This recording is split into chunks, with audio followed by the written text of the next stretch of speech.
দর্শক, তাহলে আপনারা ভিডিওটা দেখতে থাকুন। মাপটা আপনাদেরকে দেখিয়েছি। এখন আমরা কাটিংটা করবো। দেখেন, হচ্ছে কাপড় হচ্ছে এটা 19 ভাগ। আচ্ছা, আমরা এই কাপড়টা এভাবে আমরা ডাবল নিয়ে নেবো। দেখেন, এই যে এখানে ডাবল নিয়ে নেবো। এই যে এটা আমাদের এই যেভাবে ডাবল করে নেবো। সালোয়ারটা একদম খুবই সহজ কাটিং। আপনাদেরকে যারা নতুন বন্ধুরা দেখছেন তাদের জন্য এটা তাদের জন্য এটা নতুনই হবে। আর যারা সবসময় এগুলো ভিডিওগুলো দেখেন, কাজ করছেন, তারা তো অবশ্যই নিমিশে বুঝে ফেলবেন। তারা দেখেন কাটিং, এক একটা কাটিং এক রকম হয়, এই কারণে আপনাদের ভিডিওগুলো আপনাদের দেখা দরকার। তাহলে এখন দেখেন, এখানে এই যে আমি কাপড়টা এভাবে নিয়েছি। এটা আমাদের কাপড়টা যথেষ্ট আছে। এখানে আমাদের কাপড় হচ্ছে 2.5 গজ, 2.5 গজ কাপড় আছে। আমাদের এত কাপড় কিন্তু লাগবে না। আমাদের কাপড় যা আছে আমরা এটা দিয়ে কাজটা করব। দেখেন, এখানে আমরা প্রথমে আমাদের যে এখানে আঁকা রাখা যে জায়গাটা, এটা আমরা যেখানে আমাদের কাটিং এর এটা বাদ দিয়ে দেবো। তারপর এখান থেকে আমরা যে মানে এখানে যে বেল্টটা জয়েন দেবো, উপরের অংশটা দেখতে পাচ্ছেন। এখানে এই যে উপরের অংশটা, এটা আমরা এখানে বাদ দিয়ে দেবো, এখানে মাইনাস করে দেবো। এখানে 6.5 ইঞ্চি দেবো, এটা আমরা বেল্টটা। তারপর লম্বাটা হচ্ছে 35। দেখেন 35 লম্বাটা 35 দিয়ে দিলাম। এখান থেকে আমরা ডাইরেক্ট এভাবে দেবো। এখানে সেলের জন্য আমরা 1 ইঞ্চির মতো পরিমাণ আমরা কাপড়টা দেবো। ঠিক আছে? তাহলে আপনারা এখানে আমাদের কিন্তু এই যে এখানে আমাদের কিন্তু চেন হবে।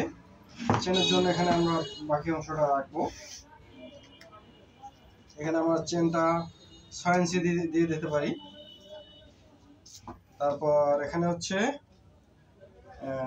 এখানে পায়ের মুহুরিটা আছে হলো 8 ইঞ্চি। এটা 8 ইঞ্চি হবে, 8 ইঞ্চি একুরেট। এখানে আমরা কাপড় বেশি রাখবো, কেননা এখানে 8 ইঞ্চি আমাদের একুরেট দিলে কিন্তু কাপড় আমাদের বাড়তি রাখতে হবে। এখান থেকে আমাদের এখানে অংশটা 5.5 ইঞ্চি দিলাম, নাহলে কিন্তু এখানে আমাদের পা ঢুকাইতেও কষ্ট হবে। আচ্ছা, তারপর এখানে 6.5 ইঞ্চি বাদ দিয়ে দিয়েছিলাম। তারপর এখান থেকে আমাদের দেখেন এই যে হাইয়ের মাপটা, এই যে হাই, এখান থেকে আমাদের হাইটে কিন্তু দেখেন এখান থেকে আমি মাইনাস করে দিয়েছি, কারণ ওখানে এটা আমাদের প্লাস হয়ে যাবে, এই কারণে এখান থেকে মাইনাস করে দিলাম।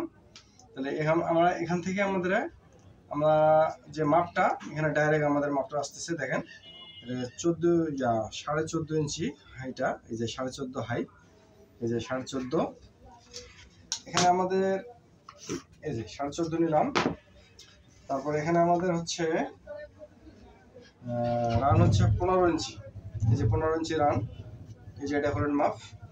এখান থেকে আমরা 1.5 ইঞ্চি আমরা শেপ দিয়ে দিতে পারি। এই দেখেন শেপটা আমরা এই যে দিয়ে দিলাম।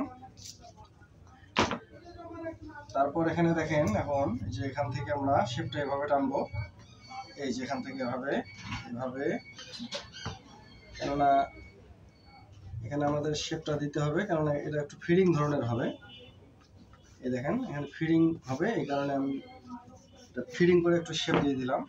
আর যদি যারা লুজ বেশি চায় তাদের একদম ডাইরেক্ট দেওয়া যেত, এভাবে আমাদের বেশি লুজটা দেওয়া যেত, কিন্তু এখানে ইনি চেন নেওয়ার উদ্দেশ্য হলে এখানে ফিডিং করবে। এই যে দেখতে পারলেন। তাহলে এখানে আমরা সুন্দর করে এখানে আমরা এই যে মার্কাটা এনে দিলাম। অবশ্যই আপনারা বুঝতে পারলেন। তারপর এখানে হচ্ছে এই কাপড়টা আপনারা এভাবে রাখবেন, এটা মানে বাড়তির জন্য রাখলাম। এখানে সেলাইয়ের বড় যে কাপড়টা থাকবে, এই যে এখানে আমরা এখান থেকে এটাও আমরা এভাবে নিতে পারি। এই যে এভাবে আমরা আমরা কাপড়টা এভাবে রাখবো। এই যে হয়ে গেছে। তাহলে আমরা এখান থেকে কিন্তু এই যে এখান থেকে বেলের যে কাপড়টা অংশটা এখান থেকে আমরা নিয়ে নেব। দেখেন এখন এখানে আমি এটা কেটে ফেলবো। এই যে বাইরের যে অংশটা, এটা কাপড়টা সোজা করে নিলাম। এই যে এটা এভাবে নিলাম। তারপর এখান থেকে আমরা এই যে পর্যন্ত কেটে দেবো। আমাদের কোনো সময় যদি এখানে কোনো লুজ বানার প্রয়োজন হয় তাহলে এখানে আমরা বানাইতে পারবো। এই যে এটা আমাদের এই যে হয়ে গেল। এখানে আমরা এ পর্যন্ত এটা আমরা এই ফাড়াটা দিয়ে দেবো। এখানে দেখেন এখানে কিন্তু এই যে ফাড়াটা এভাবে একদম কেটে নিলাম।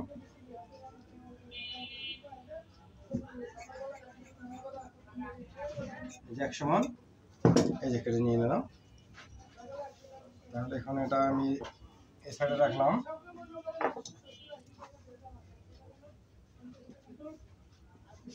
এই যে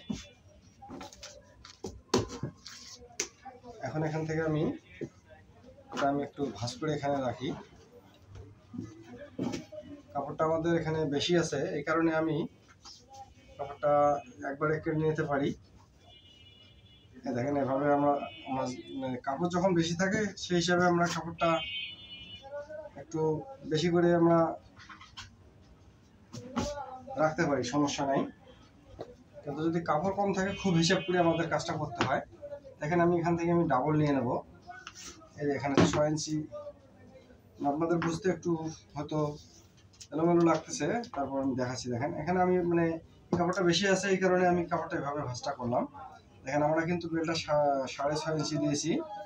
এই যে 6.5 ইঞ্চি কাপড় বেশি আছে এই কারণে আমি কাপড়টা কিন্তু একটু এভাবে কাটতেছি, কেন কাটতে আপনাদেরকে বুঝাইতে আমার সহজ হচ্ছে। এই দেখেন এই যে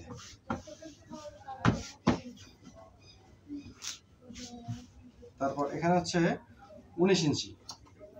এই যে 19 ইঞ্চি এখানে আমাদের মাপটা 9.5 19। এখান থেকে আমাদের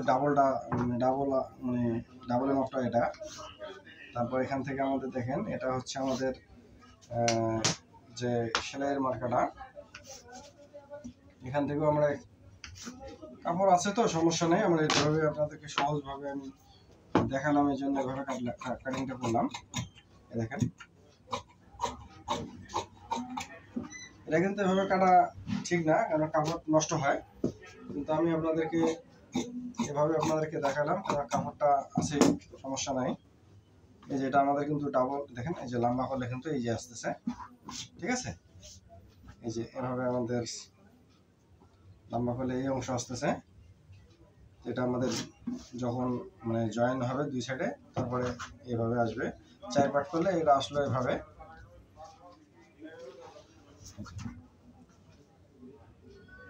এই যে আমাদের সালোয়ার,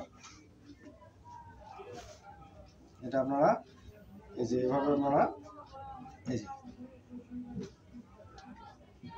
কুচিটা কিন্তু এটা কম হবে ফিটিং এর মধ্যে, তো এই কারণে কুচিটা একটু কম দেওয়া আছে। এই যেভাবে আমাদের সালোয়ারটা হয়ে যাবে। মার্কাটা আপনাদেরকে দেখানো, মার্কাটা এই যে সাইডে চলে গেছে, দেখেন এই যে, ঠিক আছে। এই যে আমাদের কাঙ্ক্ষিত সালোয়ারটা কাটিং হয়ে গেছে। তা বন্ধুরা, আপনাদের ভিডিওটা ভালো লাগলে অবশ্যই আপনাদের লাইক কমেন্ট শেয়ার করবেন। ভিডিওটা কেমন হলো অবশ্যই জানাবেন। আর এরকম নিত্য নতুন ভিডিও পেতে চাইলে অবশ্যই পাশে থাকবেন। ধন্যবাদ।